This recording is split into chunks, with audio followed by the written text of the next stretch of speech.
ꯑꯍꯥꯟꯕꯃꯛꯇꯗ ꯏꯔꯝꯗꯝ ꯁꯅꯥ ꯂꯩꯕꯥꯛ ꯀꯪꯂꯩꯄꯥꯛ ꯃꯅꯤꯄꯨꯔꯁꯤꯗ ꯂꯩꯔꯤꯕ ꯂꯣꯜ ꯃꯌꯦꯛꯄꯨ ꯅꯨꯡꯁꯤꯖꯕ ꯈꯨꯗꯤꯡꯃꯛꯄꯨ ꯏꯀꯥꯏ ꯈꯨꯝꯅꯕ ꯎꯠꯆꯔꯤ꯫ ꯉꯁꯤ ꯅꯩꯅꯒꯗꯕ ꯑꯁꯤ ꯃꯤꯇꯩ ꯃꯌꯦꯛꯀꯤ ꯂꯣꯟꯆꯠꯂꯣꯟꯒꯤ ꯃꯇꯥꯡꯗ parts of a speech English ꯍꯥꯏꯔꯒ ꯃꯁꯤꯒꯤ ꯃꯈꯜꯗ ꯍꯥꯏꯕꯗꯤ kind of the part of a speech ꯑꯗꯨꯒ 미테이 ꯂꯣꯟꯗ ꯍꯥꯏꯔꯒ ꯋꯥꯉꯥꯡꯒꯤ ꯁꯔꯨꯛꯁꯤꯡꯒꯤ ꯃꯈꯜꯁꯤꯡꯒꯤ ꯃꯇꯥꯡꯗ ꯅꯩꯅꯒꯗꯕꯅꯤ꯫ This is the 7 colors of Meitei Yekshala. This is the map of Manipur, a state of India. This is the part of Manipur. This is the northeast India. Adudi ay huji nenejarage Meitei mayekta nenejagadaba Meitei lolgi lonsat longi wangangi saruksingi makalsing.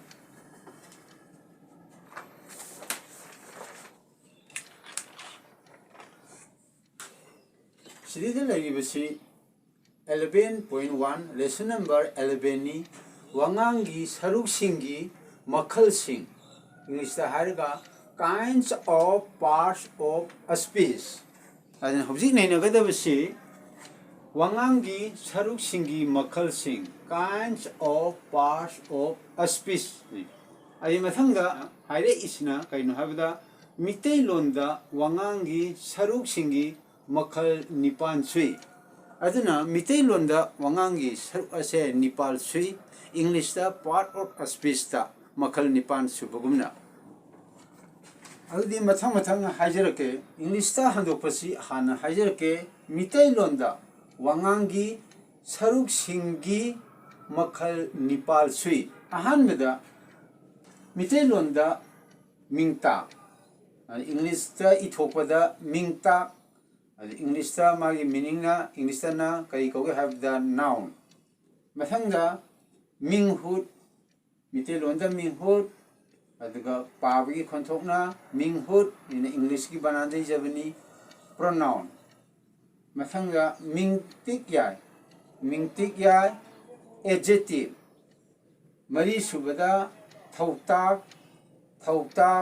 verbs. Manga subada thauong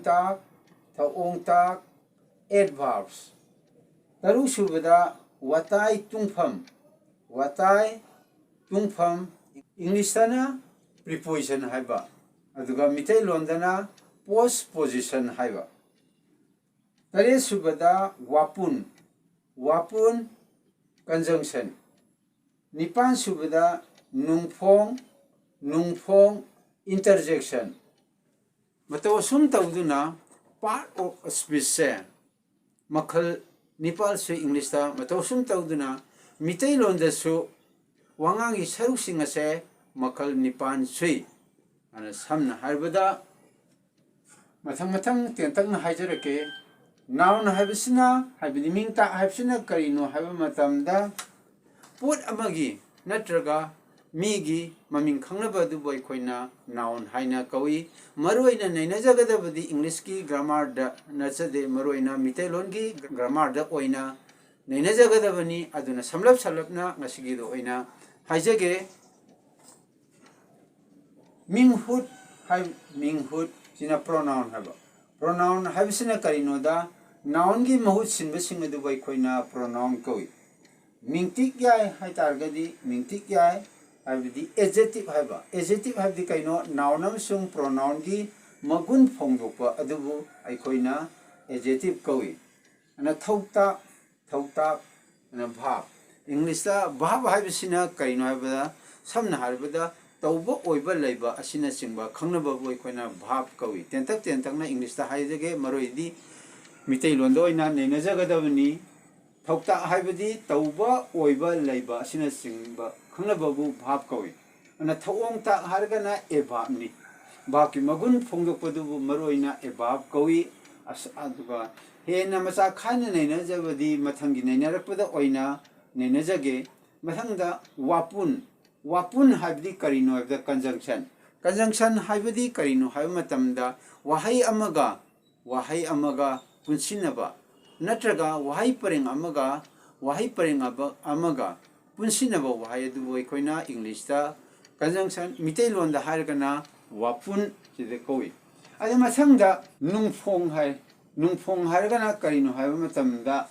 interjection hai ai angak pa khangna baje masibuna nungphong hai tai ai angak pani hai su chigum singa subai koina interjection kawi aduga maru ba ne ne jaga da amadi sidaida thong ta hai erba hai gre ba ki i magun phong jok pudu ai gre maru ina number taru subagi je watai tungpham hai ba ana watai tungpham hai si karino da mite londa posabdi matungda ba position di mafam adi matungda laiba hai ba adi matungda phamba hai ba tar akupadi kona mathangi nei na jabada nei na jarge english da hairaga in preposition ai ba mamang da phamba aduna yamna maroi ba nei na jagada ba hai ba tar ga di sidai da akoi watai tungpham post position hai si karino maning da phamba hai bani ad english da mamang da leba in eight kuma smaina leiriba on gumba suguma singa se english da preposition ni adubo mitelon da di maning da mathakta makhada matai da sumaitroga wahai amagi maning da lakwa maramna masibai khoina kari kaweda english ki lon da post position hai ai di position di mafam duni post hai badi matungda lakada hai tare aduna matai tungpham nei na bisda post position hai bisma yamna maru oi aduga parts of speech ki makhal nipal asi nei na basida michei londa wangangi saruk sing makhal nipan sing ase nei na badi mathangi upload taw matamda mathang nei na jarake sidida wangangi saruk singi makhal sing ase nei na basida karam ba wahida aikoina karam mitei mayeki mawong sing ado aikoina nei haiba amadi karamna happy amsung karamna I habdo amutang mathang hajarake hanbada asterisk number 1 mathang the asterisk number 2 asterisk number 3 4 5 6 and asterisk number 1 2 3 4 5 6 ase mathang hajarake ahanbada asterisk number 1 da mid inap sidai lum hapsale sin inap lum haina pagani english da e ga managani ari mathang da amu mase inap lum si falling to ni ada inap sidai da lum hapta targadi mase rising to ni ayang bani sina ai ga manare asterisk number 2 da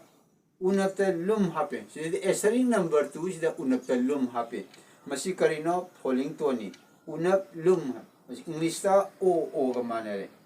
ada rising to di unap kadang hapani aduga lum hap loi masi buna kari ga manare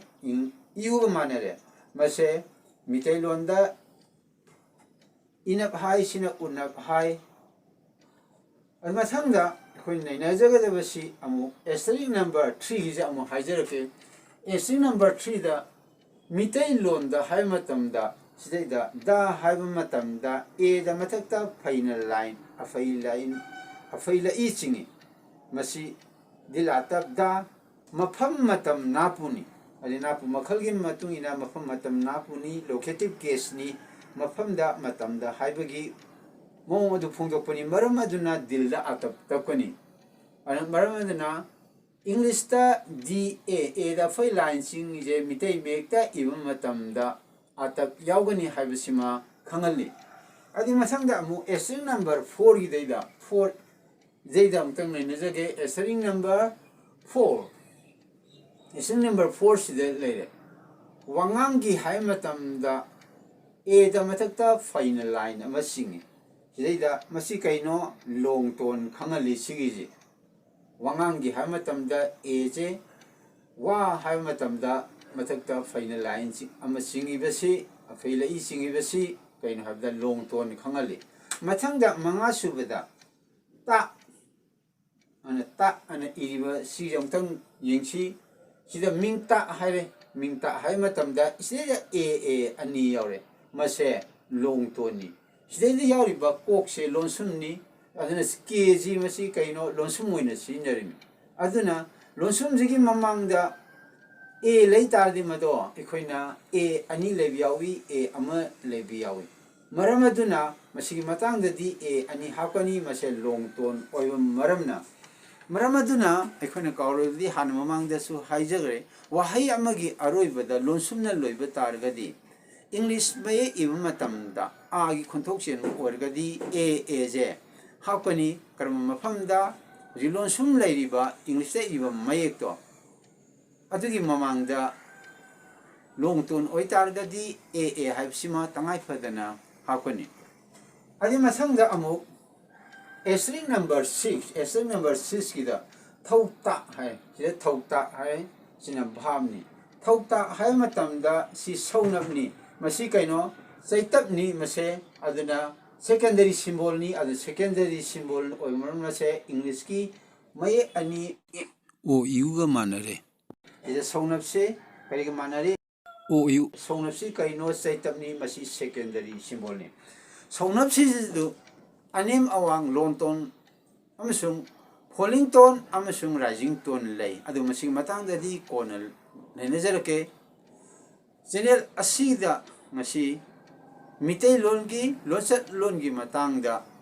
वांगांगी सरुक सिंगी मतंगदा नैनब लोइजरे मसीगिदी लोसनजनब मतम यरोले अंकम प्रेमेश्वरना